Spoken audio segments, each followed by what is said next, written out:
எடப்பாடி பழனிசாமி தான் படம் இருக்கு. அவர் ஆஸ்திரேலியாவிலேருந்து கூட வருவாங்க. அப்புறம் இந்த சட்டம் பிறந்த எங்கே ஆம்ஸ்டர்டாங்கிலேருந்து கூட வருவாங்க. அவர் நினச்சாருன்னா வந்துட்டு ஒரு பெரிய பொய்யை சொல்லி கோர்ட்டை மிஸ்லீடு பண்ணி ஏமாற்றி என் மேலேயும் ரிட் பெட்டிஷனை தேவையில்லாமல் போட்டு எனக்கு பயந்துக்கிட்டு பழனிசாமி இங்கே வந்து ஸ்டே ஆர்டர் வாங்கியிருக்காரு.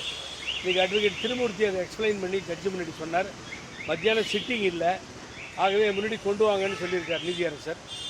ஆகவே நாங்கள் ஃபைல் பண்ணிட்டோம். ஃபைல் பண்ணதை நீச்சு ஸ்டே வெக்கேட் பண்ண சொல்லி ஒரு தவறான முன்னுதாரணம் ஆகிவிடும்.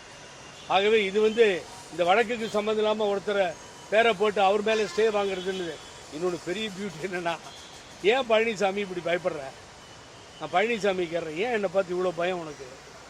நீ தான் பொதுச் செயலாளர், நீ தான் பொதுக்குழு இருக்குது, நீ தான் செயற்குழு இருக்குது, ஊரெல்லாம் சொல்ல வச்சு மீடியாவை சொல்ல வச்சு ஏமாற்றிட்டு இருக்கல.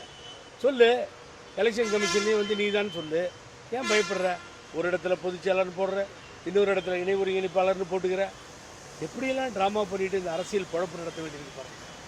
கேவலமான ஒரு புகழேந்திக்கு பயந்துக்கிட்டு டெல்லியிலேருந்து லாயர்லாம் கூட்டு வந்து நிறுத்தி ஸ்டே வாங்குற அளவுக்கு கேவலமாக போயிருக்க நீ. அப்படின்னா என்னையே உன்னால் தாக்கு பிடிக்க முடியல, என்ன அரசியல் பண்ணிட்டு இருக்க நீ?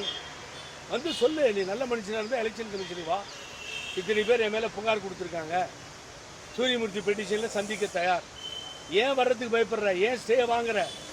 ஸ்டே வாங்கி நிறுத்த ஏன் முயற்சிக்கிற? கில்ட்டி, பயம், அதுதான் காரணம். ஆகவே இப்படி ஏமாற்றி அலையிறதே தொழிலாக வச்சுட்ருக்காரு. அதனால தான் இன்றைக்கி நாங்கள் எங்களுடைய வழக்கறிஞர்களோடு போயிட்டு வழக்கை நாங்கள் பதிவு பண்ணி அது ஜட்ஜு முன்னாடி வரும். அது நீதியரசர் முன்னாடி நாங்கள் எங்களுடைய வழக்கறிஞர்கள் எல்லாம் எக்ஸ்பிளைன் பண்ண தயாராக இருக்காங்க. அப்போ உண்மை என்னன்னு தெரிய வரும்.